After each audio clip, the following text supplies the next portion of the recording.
we're really at a point where we're excited for this opportunity. You know, we have 4 seniors on our team. All 4 of them start, which is a big part of why our non-conference schedule was so difficult. And, you know, now we find out if the lessons learned. We've taken a couple on the chin, but I think we've learned the whys to prepare us for what we want to do. I think the challenge for this group will be, you know, a year ago, we were kind of under the radar. We had so many new people. We had 4 new freshmen and a new point guard, and now we are very much the radar. You know, we have the returning player of the year, the returning newcomer of the year, and they dominate our stats, and their 2 counterparts, the seniors, do an awful lot as well. So I think our team is much more, our mental challenges are much bigger than our physical challenges. We're going to be everybody's give away the T-shirts, give away the car, give away the whatever. The Aztecs are in town. 3 of the teams we're going to play, we beat 3 times. And I think our challenge is day to day to be able to match that intensity against each other in a practice setting, because it's going to be a real challenge, especially challenging as a coach. These first 2 out of the gate, Fresno have never seen, and really half of their roster is either from Australia or Oklahoma, so I've never seen them, and I've never coached against their coach. So it's kind of odd for me. We play CSU on Sunday. They have a brand new coaching staff, and their coach comes in from South Dakota, and I've always been smart enough never to schedule South Dakota. So I have no idea. It's kind of weird. You're opening up in conference, but we've had to do a lot of homework to get ready, as opposed to this is what YO does, this is what whatever. So I think as important as everything is, we know home games are diamonds. Home games are gotta-haves. Fresno got votes for winning the league. Fresno a year ago was similar to our team. I think they're about 26-5, and their point guard was player of the year in the WAC. So right out of the gate, we're going to be challenged. It's just one of those games you take on the chin, maybe a bit overly philosophical, but do you learn more in a game like that than you do in a win against maybe the same team? Coaches will always say that because you have no other alternative, but they'd all rather say they'd play horribly and win. They all really, truthfully. I think it's more for our team. You know, our team, I think our staff does a great job of kind of laying out what we have to face. Again, our challenge is more mental. We mentally, day after day, basketball is really difficult. It's really a grind. And I think sometimes when a team is older and they've been to March and March is fun, they kind of go through the motions. And we're not good enough to go through the motions and not get beat. So part of what we did was heighten our attention by playing the caliber of team that we did, and every mistake that we made was exploit. Like Oklahoma State, every defensive breakdown we had, they scored.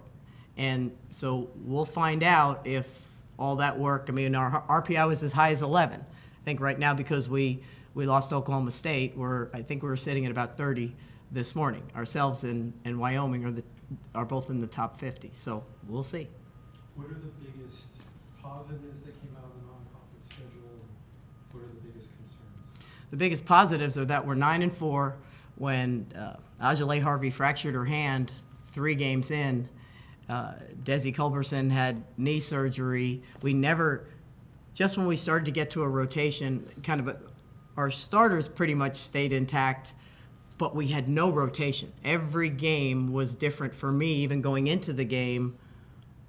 Who can I put in next? And, you know, there's a comfort level in knowing what your job is. And because of external circumstances, that changed. So for us to be able to sustain that level of winning, you know, we moved Courtney to the point because, and they both yell, if they don't play 40, they yell at me anyhow, why are you taking me out? So they're both capable of doing that, but my concern was more the minutes logged when we're about to start. But Courtney played a lot at the point, which will only make her better now. You know, the positives are Ajale's back, Desi gets better every game, the development probably of our forwards. You know, Kalina Tutt was on the all-defensive team, and Kiana Stamps was our best defender, and Sojoya Griffin was someone who really made us better in practice every day as our starting point guard the year before. So we haven't had all 3 of those guys. So we have a lot. We might have faces that you're used to in the forefront, but we have a lot of defensive things on our team that we need to continue to improve. So I would hope again, some of the kids that we've guarded in the non-conference season were really, really good. And that's got to help our young forwards going forward. You've obviously been in this league a few years now, and this is also for the players. What have you learned about how to approach this league? Some of the players on the men's team talk about how you have to work out harder in the summer because you get so ground down from the travel. But what have you learned that, some of the lessons you've learned in past years that maybe you'll apply this year? I'll start. I think, well, first off, the Mountain West is just an excellent conference. I think, like Coach Burns was talking about, just having a level of focus. We know that we're going to play in tough environments. I know last year Wyoming was a big experience for me with the altitude and stuff like that. So it's just about being prepared and being focused every single night. You have teams that, may not reflect, winning in their record, but they can beat you. You come to their home, they're going to be ready to play you just like they think they're the better team. So it's all about maintaining focus and knowing that even if you have a target on your back, people are going to give you their best every single night. And I think we really faced that last year in conference. We were picked as preseason #1, and we took everybody's best. Air Force was, quote unquote, the worst team in the conference, but they played us to a single-digit game 2 or 3 times. So that just goes to show you that it's not always about record. It shows that people are going to come and they're going to play hard, and you got to be ready to take everybody's best. I think the thing I've learned a lot is that it might not be the fastest, the most athletic conference, but they will wear you down mentally. They will take up 25 seconds of the shot clock, and they will find the best shot possible. And that can beat you just as bad as someone being able to jump out the gym, I think. And so mentally, I think you have to be smart. You have to be prepared. And yeah, you're in altitude, but, that's all mental. I think we've kind of learned that. We've done last year. We conquered all those things. We won in Wyoming. We won in Air Force. We did a lot of things that I think, especially with our young players not ever being there before they did it. With this conference, I think it's just everything's mental. Physically, I think, yeah, we can play with anybody, but if you mentally are not locked in every single game because of the way that these teams run their offenses and their defenses, and they're going to switch up, and they're going to make sure that they expose you. So that's what I've learned. How do you guys feel about the mental capability of this team at this point? I think that we're getting better, and I think we'll continue to get better. With the way that our non-conference schedule went, it was tough, and it was tough for me and Chelsea as long as the rest of our team. So going into conference, I think that we learned a lot from the non-conference, and we're going to try to do our best to carry over, and we know that our coaching staff is going to do everything in their power to make sure that we're ready for every single game and that we don't miss a beat on anything. With mental stuff, how do you know that you've learned something? Because in Good practice. question. You keep going. Invite him back to every one of our press conferences.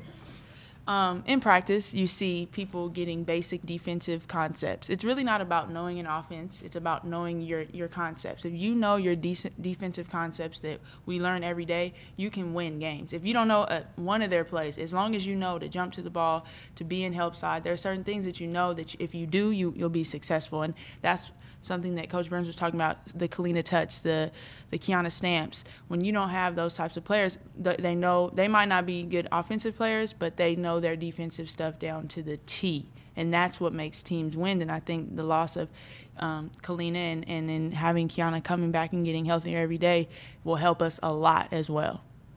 So Chelsea, when you say you got to be focused every night, does that apply only to game days, or does that focus have to be laser like in practice as well? Same thing for practice. It's just the mental focus definitely carries over to the games, and I know that's something that we struggled with early on. Our tempo in practice would carry over to how we played. So night in and night out, depending on practice, really determines like how successful we are in the game. So it's a focus that you have to have at all times. And I think the biggest thing too, talking about building on what Courtney said for the mental aspect, just attention to detail was the biggest thing for us. Knowing the scouting report, and I think you really learn when it comes down to the game. If you know this person is right-handed and you let them go right, that lets you know where your mental focus is. Are you really locked in? Are you really engaged, kind of thing? So definitely starts in practice, and then you hope to have that carryover in the game.